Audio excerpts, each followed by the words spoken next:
my name is Simon Gusa, as you have said. I'm from Vanica local government of Benue State. I grew up mostly in Boko. I did my secondary school in Boko. I did my university, my first stint in university in ABU Zaria. My father, as I said, was from Vanica. My mother was British, from the UK. And we grew up many places in Nigeria, Lagos, Jos, Zaria, and of course in Benue as well. But we also spent time abroad, studying, going to school, and I've lived abroad for many years, but always doing my consultancy work right here in Nigeria. My focus has always been on Nigeria, as an urban development planner, as a strategic planner, seeking to improve livelihoods, seeking to overcome poverty, fundamentally, urban poverty mostly. And that's what I have done, and that's who I am. Yeah, so I attended a primary school in Jos, Fatima Private School in Jos. I don't remember the exact year I left now, but I did my secondary school in Bristol Secondary School in Boko. I graduated in 1982. And from there I did my A-levels in the United Kingdom. And then I came back and attended university in ABU Zaria. I got my bachelor's in architecture in 1987. I got my master's in architecture in 1989. And then but I've done other qualifications subsequent to that in Australia and in the UK, variously along the line. And that's what made me to become a qualified urban planner. So I started as an architect. I never fully practiced architecture per se. I moved into urban planning because I was interested not just in one building, but in what a city looks like and what an economy looks like at the broader picture. And I suppose that's where my interest has continued to develop, looking at the bigger picture. Yes, I mean, I was born in England, so I was born, I have automatic British citizenship, but I was born to a Nigerian father, so I'm automatically a Nigerian as well, yes. Our entire democratic system is based largely on the American system, of course, the presidential system, as opposed to the parliamentary system. So it's a bit different in that sense from the UK and Australia, which have parliamentary systems. But it's essentially the same thing.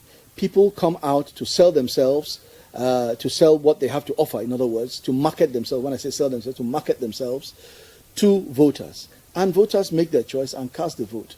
Now, where there might be some difference is that because ours is a less developed economy, and because our systems and institutions are not as strong and well established, that's where you have some problems. Okay, and so we've had problems in the recent past of elections that cannot be trusted because they are not the reflection of the will of the people. And this is what needs to change. And we are hoping, we are very, very much hoping that with the new changes in the Electoral Act, with the new setup in INEC, with the new, BIVAS,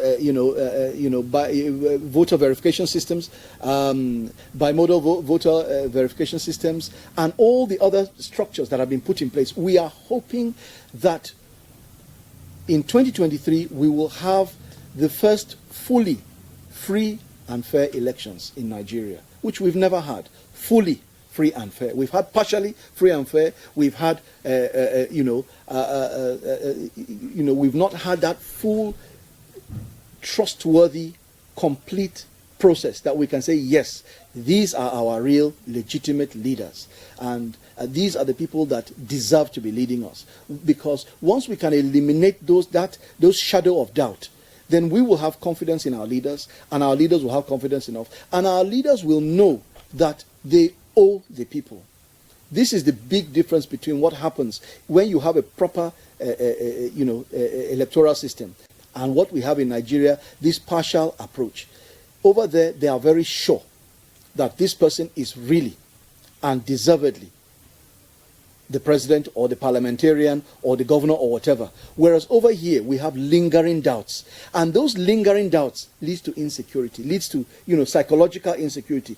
The person on the seat is not sure of themselves because they know they didn't really win this thing. The person who voted is not happy. And so we have this disjuncture, and that leads to all sorts of instability in the polity. It's a big problem. It's a very, very big. There is no perfect law. Okay, somebody will always find a loophole somewhere. But the purpose, the function of the judiciary is to review these things. And it is our duty as citizens, not only politicians, any citizen can challenge any law.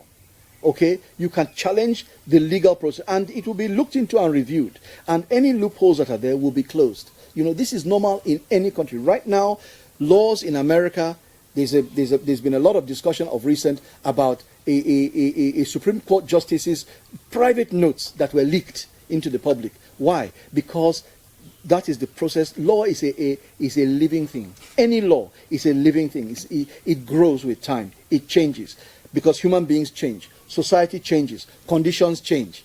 Okay? You know, if you, there are certain laws that have been left because they've not been updated. If you see the fines that they're charging, they will say a very big thing, and they'll say a fine of 5,000 naira. Now, when that law was written, 50, 60 years ago, whatever, 5,000 naira might have been a big amount of money. Exactly. But today, 5,000 naira is what somebody can eat a meal, just a single meal. Okay, so you have to. Laws must be updated. So I'm not surprised that people will challenge laws. They must always challenge laws. It's very challenging. The way that the law, the new Electoral Act has been set out, it's very strong on technology. Okay. I think that's what we're saying. What we're saying is that there are those who don't have access to the technology. This is problematic. But, you know, I'm a bit philosophical about it. What I will say is this. You can have a good electoral system, but it may not be as comprehensive as you want it to be. Okay? If we can have a clean a clean election based on genuine input and genuine votes, let's get that one first. If we've not included everybody, look, people forget.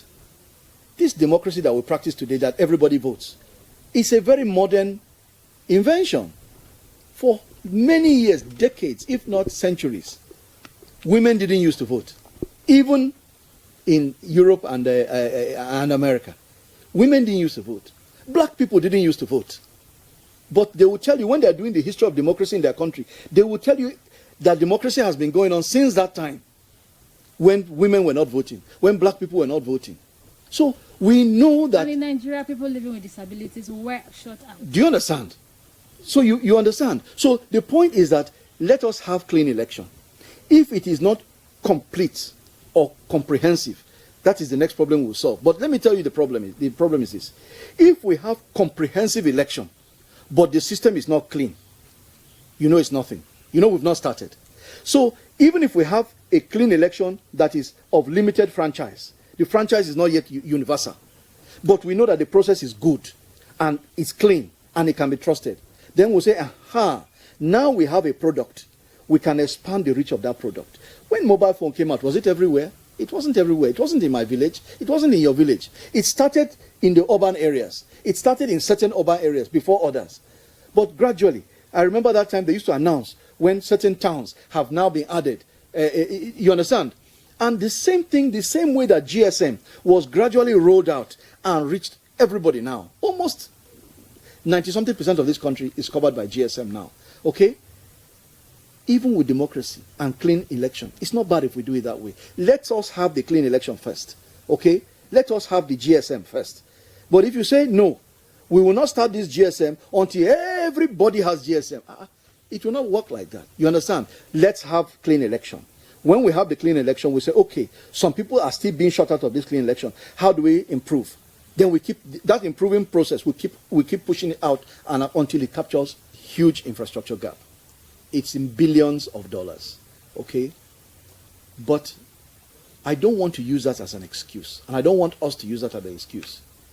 Even if we have this election tomorrow, and I find myself as governor of Benue State tomorrow with the current infrastructure in Benue State, we will start with this current infrastructure as it is.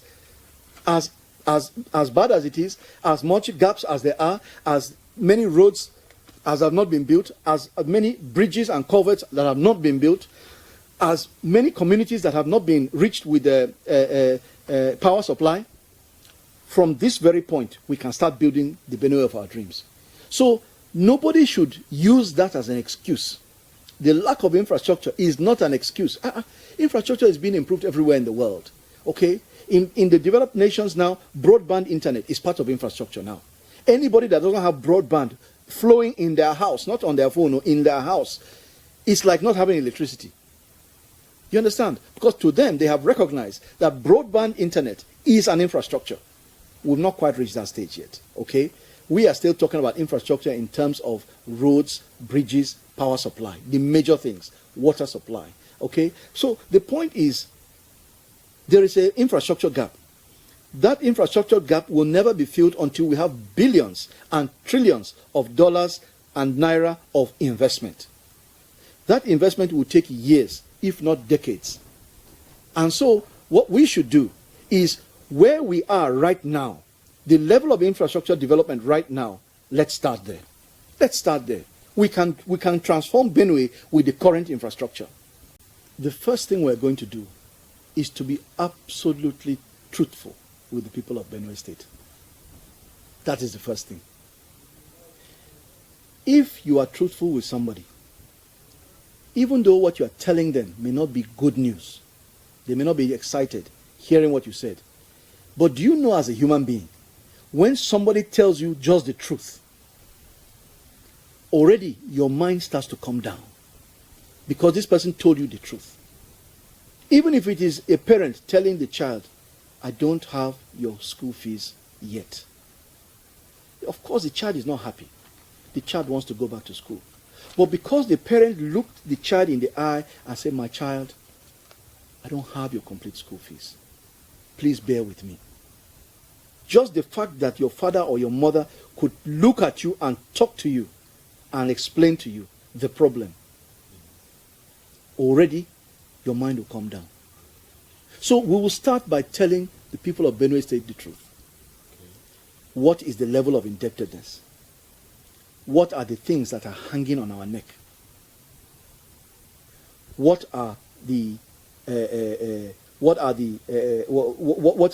are obligations? The ones we can delay and the ones that we cannot delay. You talk about pensioners, and it's a very sensitive question. We were actually going to come to that, but he came so fast, so you can go on. Yes. It's fine. This morning, I went for a walk for my exercise in the morning. And I stopped at a particular spot along the road. This was very early in the morning. And I stopped at a place where they're selling akupa and beer.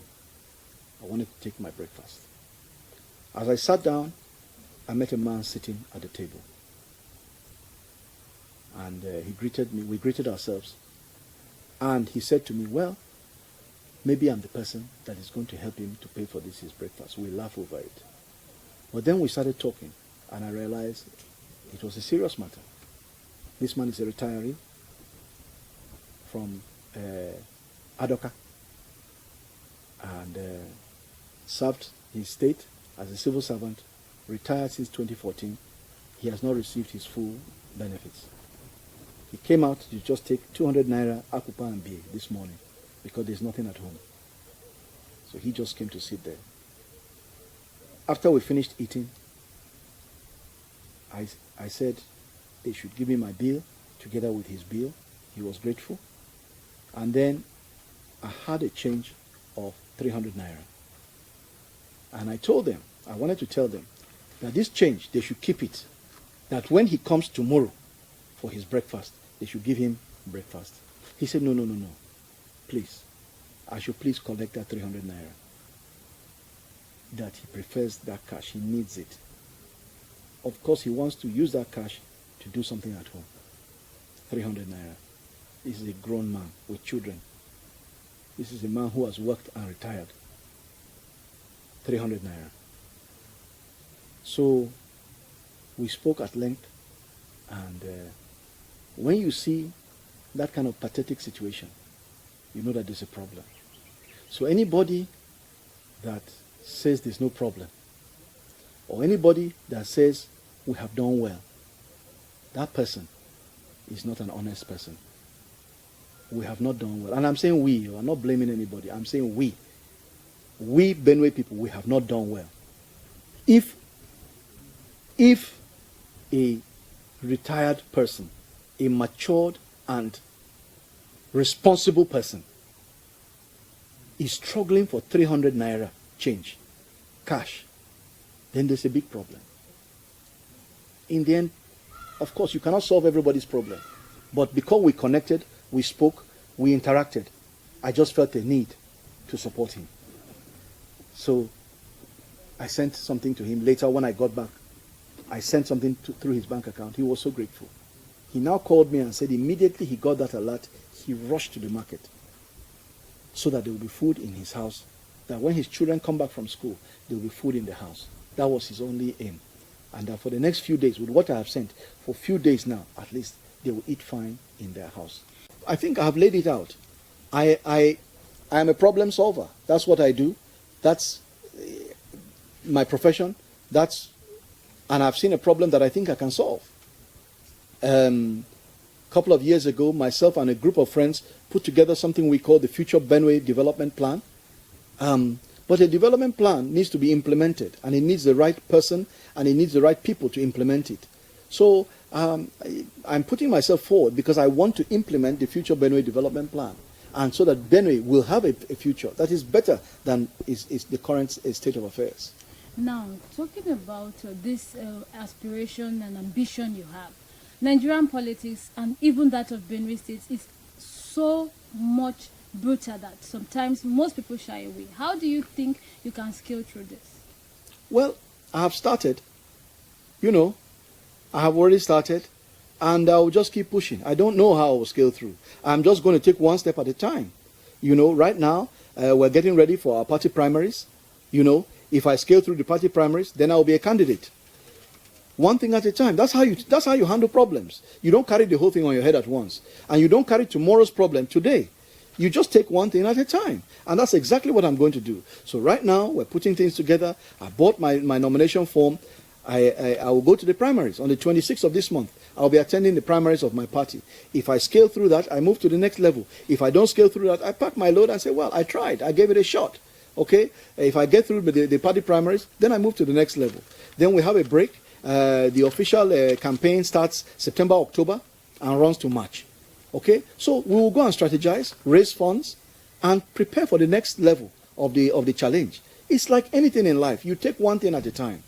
So by and large, what you're saying is you're not ready to go the extra mile to get votes, or go the extra mile to get people to support you at all costs, because most often people indulge in so many terrible things, and that is why I'm talking about brutality. Some oppositions could want to go the extra mile to pin you down. So for you, from what you just said, I am not speaking for you, but from your explanation, if the primaries doesn't favor you, you just take the back seat. That's all. What can you do? What are you going to do? If the delegates decide that this is not the right candidate for them, it's their choice. You want to force it? What are you going to do? But there are also choices of the campaign and all that. Oh, please, not at this stage. Not at this stage. We're past the decamping level for now. We are 2 weeks away from, less than 2 weeks to our primaries. All that decamping thing is for somebody else to do. And, I'm sorry, it's not an option. It's not an option for me. I've just told you a story about a pensioner who was struggling for 300 naira because his pension has not been paid. I leave it to other people to decide what the legacy of past governments was. I'm not going to get into that. And I'm not going to criticize anybody. As far as I'm concerned, I always quote the national anthem. The labors of our heroes past shall never be in vain. As far as I'm concerned, anybody that has ruled in this state, from governorship to local government councillor, I just want to say, well done. Thank you. you have done well. But we need to move forward. Anybody that has served this state at any level, all I can say is thank you. Thank you for your service. It takes courage to serve your people. But I want to come in to see if we can move to the next level. This is just the next step now. So it is all about not just my community, but communities like that, local communities where children are not going to school because of very little money. The school fees that is stopping children going to school in a whole year is 1,500 naira in some of those LGEA schools. And some children are not in school because of 500 naira per term. 500 naira per term school fees is stopping some children going to school. We have to stop this. We have to find a way around this. We've done work. We have a community secondary school. We supported that community secondary school, and we've been doing work in other educational projects in the village.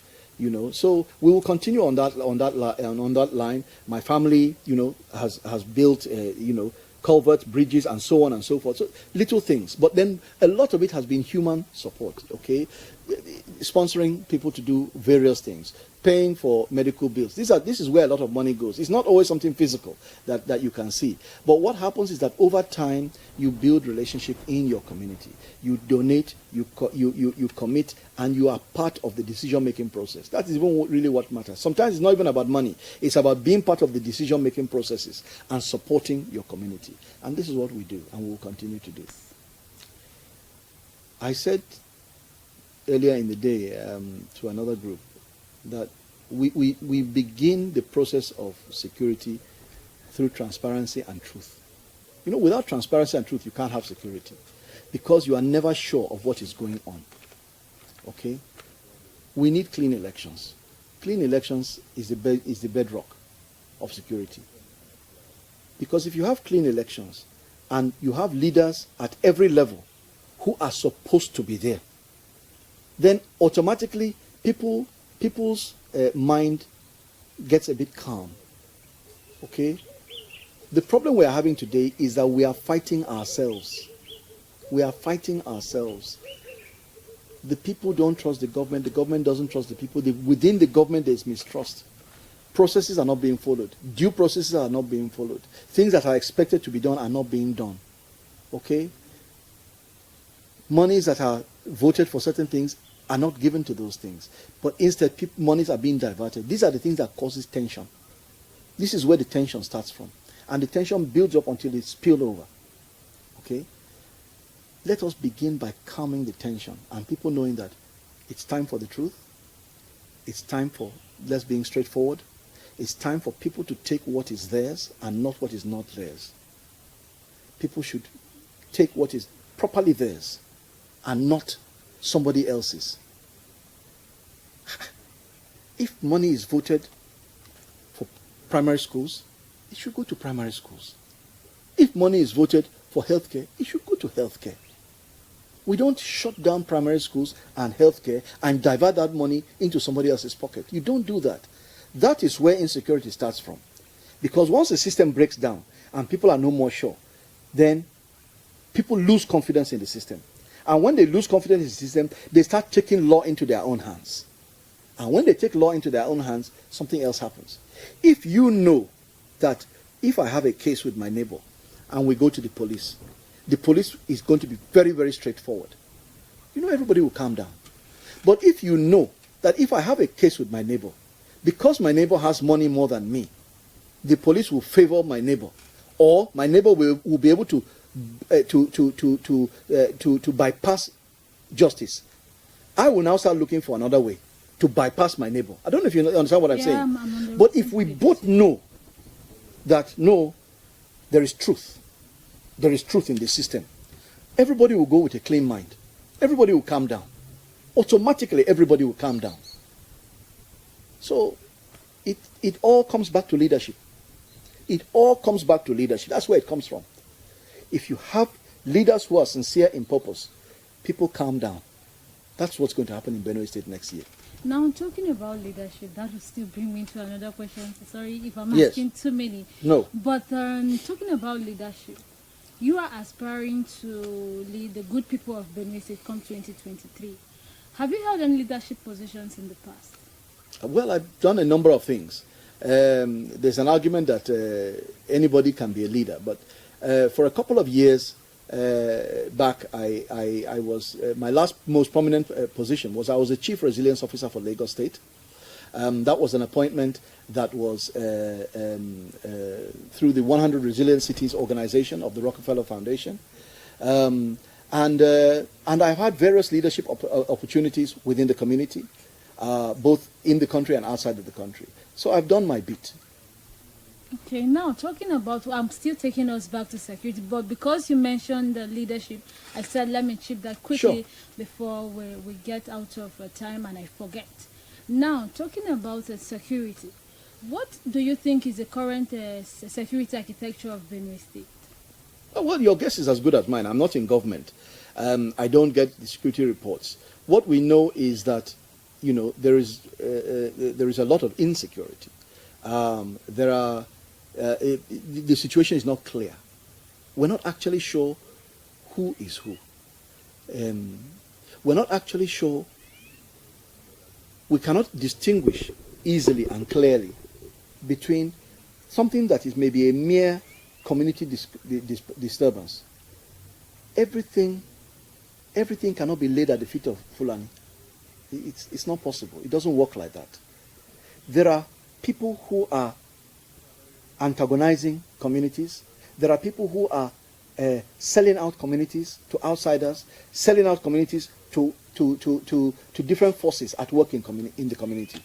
The fact of the matter is that people have lost confidence. I can't emphasize enough that security and well-being is about confidence in institutions.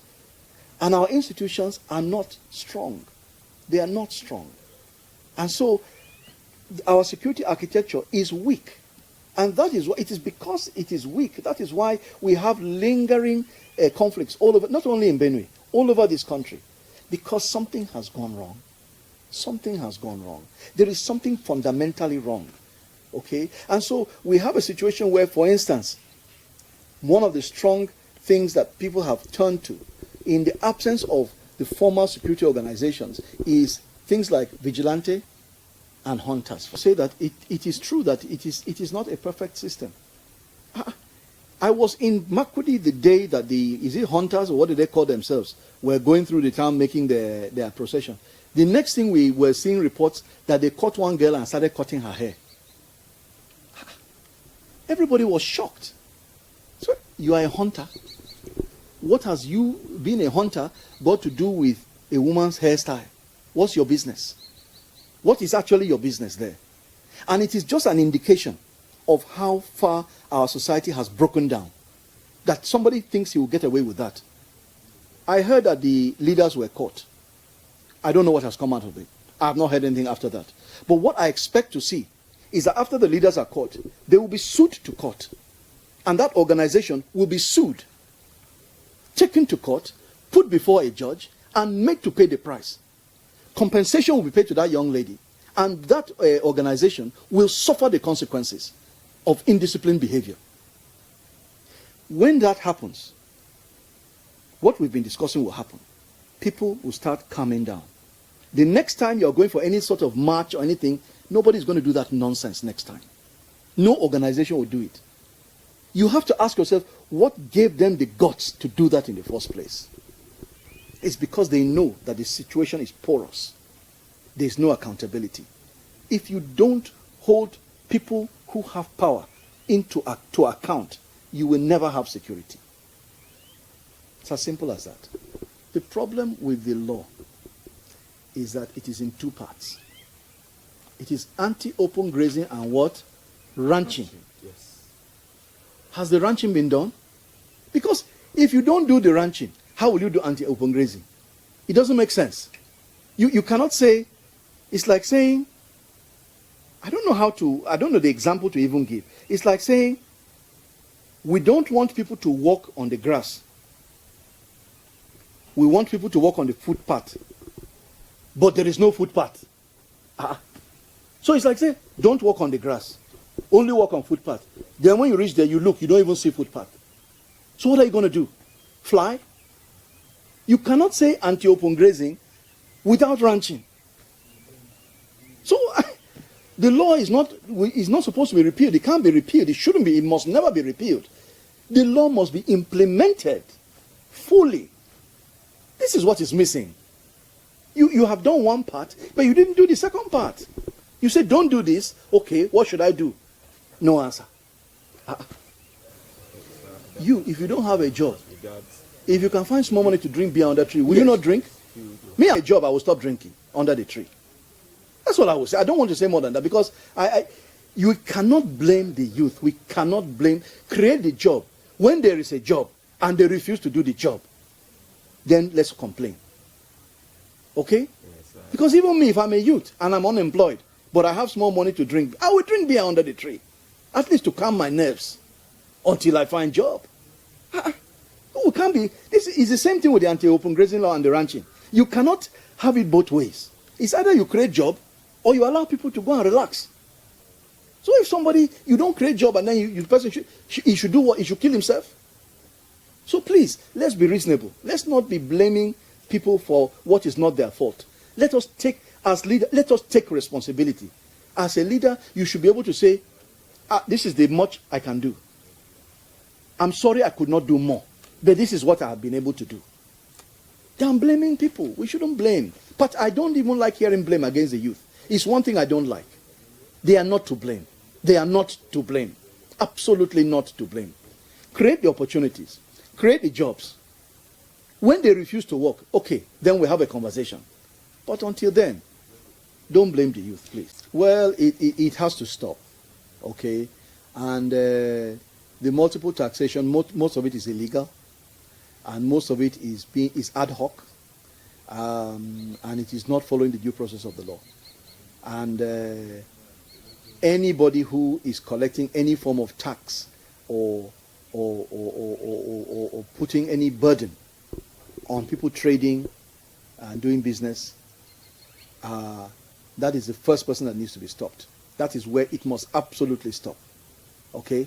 And turning blind eye because maybe some people collecting certain things somewhere, maybe from one's party or from one, it has to stop. Absolutely has to stop. And it must be very clear. Everybody complains about Benue. Companies have left this state. The companies that would have created the jobs have left this state because of this problem. We have to bring them back. We have to bring them back. When you even hear about certain companies, certain countries, and certain jurisdictions where they give tax holiday, it's not because the government there doesn't want to collect tax, but the government understands that let the investors come in first and settle down, build the factories. Let's build the factories first. Let's create jobs. Let's release the tension in the society first. Then we can have the conversation about tax later on. You understand? And so it's about just being sensible and being law-abiding. As soon as we are sensible, if we are sensible and law-abiding, these problems you have mentioned will disappear overnight. Every internally displaced person in this state must go home. They must be enabled to go home. It may be difficult, and until one or two somebodies face the due process of the law and find themselves jailed with no way out, no phone call to make to a somebody to stop the process. The process of that somebody, it needs to stop. And deal with one or two somebodies. And until one or two somebodies face the due process of the law and find themselves jailed with no way out, no phone call to make to a somebody to stop the process. The process of that somebody, it needs to stop.